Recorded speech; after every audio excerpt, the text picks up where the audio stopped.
ஓம் சாய்ராம்.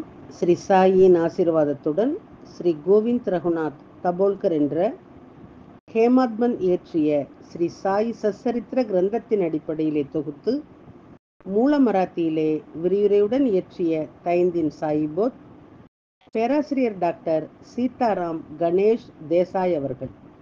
இந்த நூலின் தமிழ் மொழிபெயர்ப்பு ஸ்ரீ சாயின் தினசரி ஞான போதனை தொகுத்து வழங்குபவர் டி.ஆர். மாதவன் அவர்கள். பிரார்த்தனை.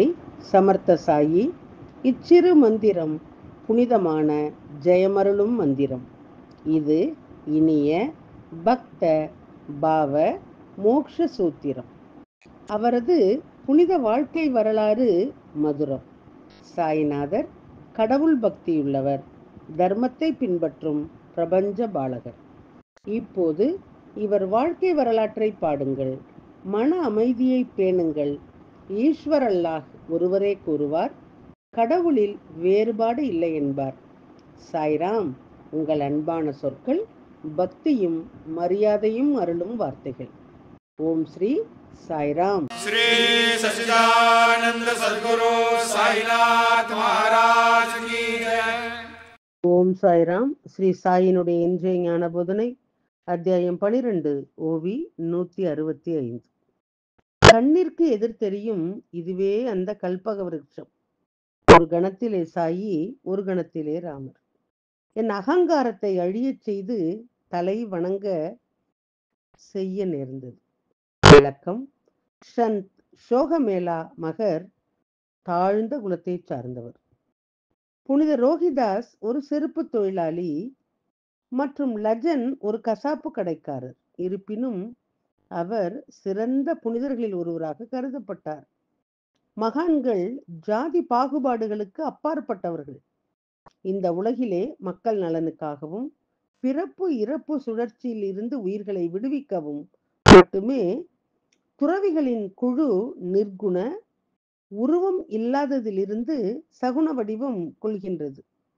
பக்தர்களின் அனைத்து விருப்பங்களையும் நிறைவேற்றும் கல்பக விருட்சம் இது. ஒரு கணத்திலே பகவான் சாயியாகவும் இன்னொரு கணத்திலே ஸ்ரீ ராம பிரபுவாகவும் காட்சியளிக்கின்றார். சாய்நாத் என்னுடைய ஜாதி மரியாதையையும் செயல் மரியாதையும் முற்றிலுமாக அழித்தார்.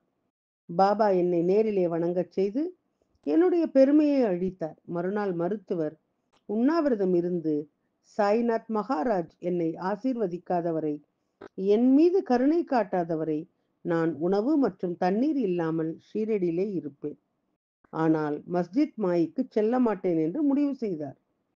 மருத்துவரின் உண்ணாவிரதம் தொடங்கி 3 நாட்கள் கடந்தன. 4ஆம் நாள் நடந்ததை கவனமாக கேளுங்கள். கான்தேஷிலே வசிக்கும் டாக்டர் சாஹிப்பினுடைய நெருங்கிய நண்பர் ஒருவர் சாயியை தரிசனம் செய்வதற்காக திடீரென ஷீரடிக்கு வந்தார். 9 வருடங்களுக்கு பிறகு அந்த நண்பரை சந்தித்ததிலே மருத்துவர் மிகவும் மகிழ்ச்சி அடைந்தார். அந்த நண்பருடன் டாக்டரும் பாபாவை பார்க்க மஸ்ஜித் மாய்க்கு சென்றார். அவர் சபதம் கூட நினைவிலே இல்லை. அவர் மஸ்ஜித் மாயிலே நுழைந்தவுடன் பாபாவை சாஷ்டாங்கமாக வழங்கினார். அப்போது பாபா, ஏன் டாக்டர், யாராவது உங்களை அழைக்க வந்தார்களா? ஏன் உண்ணாவிரதத்தை விட்டுவிட்டு நீங்கள் இங்கே வந்தீர்கள்? என் மனதினுடைய ரகசியத்தை பாபா அறிந்திருப்பதைக் கண்டு டாக்டர் மிகவும் சங்கடப்பட்டார்.